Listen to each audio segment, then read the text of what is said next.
जब सुने के होई भोजपुरी गाना बस बजे के चाही गाना।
न पाता हमारा लबल न खड़ा ढीले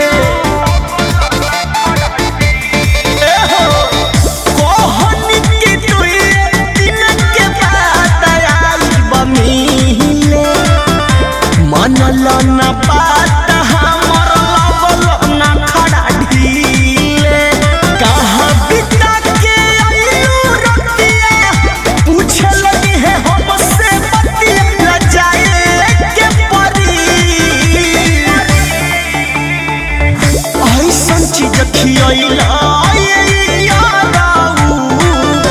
राती के नहाए के परी ऐसा चीज खियावला करे जाऊ राती के नहाए के परी।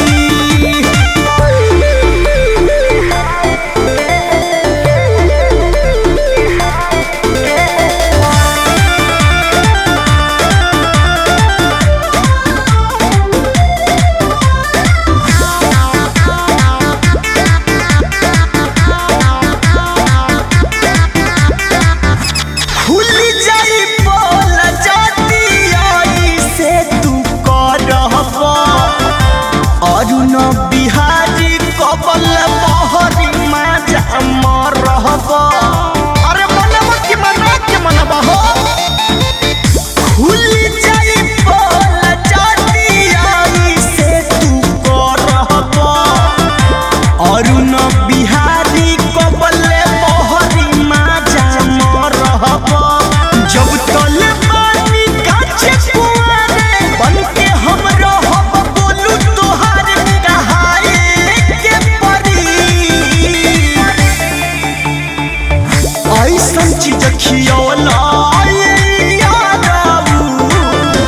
राती के नहाए के परी ऐसा चीज खियावला करे जाऊ राती के नहाए के परी जा सब नाश कर देला ऐसा चीज खियावला